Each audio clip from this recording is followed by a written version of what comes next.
ప్రభునామానికి మహిమ కలుగునుగా. మీ అందరికీ నా హృదయపూర్వక వందనాలండి. బాగున్నారు కదా మీ అందరూ?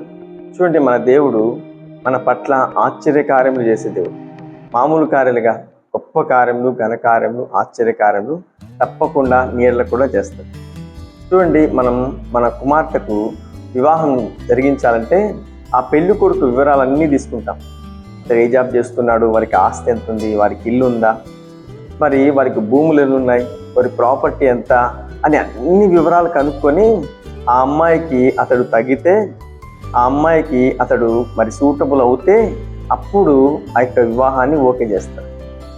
మనిషి స్వభావం అది.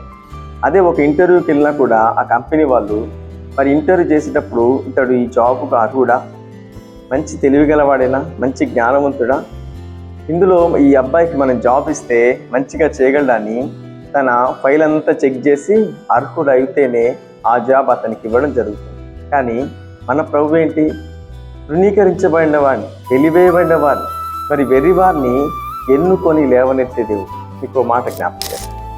34వ కీర్తన 6వ వచనం. ఈ దీనుడు మొరపెట్టగా యెహోవా ఆలకించను, అతని శ్రమలన్నిట్లో నుండి అతను రక్షించను. దేవునికి స్తుతి కలుగును గాక. ఎవరు కావాలండి ప్రభుకి? వెలివేయబడినవా, తృణీకరించబడినవా, దీనులు కావాలంట. ఇతడు మరి ప్రభు మనుషులమైతే అవన్నీ చూస్తాం, కానీ ప్రభు ఏం చూస్తాడు తెలుసా? ఎవరు తృణీకరించబడి ఉంటారు, ఎవరు వెలివేయబడి ఉంటారు, ఎవరు మరి లోకానికి వెరితనంగా అందరూ అతన్ని తోసేస్తుంటారు చూడు, అతన్ని కోరుకునే దేవుడు, ఎన్నుకునే దేవుడు. ప్రభు ఇవన్నీ చూడు, ఇవన్నీ మనుషులు చూస్తారు పై రూపాన్ని, కానీ హృదయాన్ని లక్ష్య పెట్టే దేవుడు. నీ దేవుడు ఎవరో తెలుసా? దావీదును ఎలా ఎన్నుకున్నాడంటే అన్నలందరూ తృణీకరించారు. ఆఖరి తండ్రి కూడా కొన్ని గొర్రెలు ఇచ్చి అడుగు పంపించేస్తాడు. ఎందుకు పనికిరాడు అని తనతో ఎవ్వరు మాట్లాడేవారు కదండి, తనతో ఎవ్వరు పలకరించేవారు కాదండి. వాళ్ళంతా మంచి ఉన్నతమైన స్థానంలో ఉన్నారు కాబట్టి ఈ గొర్రెలు కాచుకునే వాటితో మేమేంటి మాట్లాడమని ఒక గర్వం. ఈరోజు మన జీవితంలో కూడా అంతేనండి.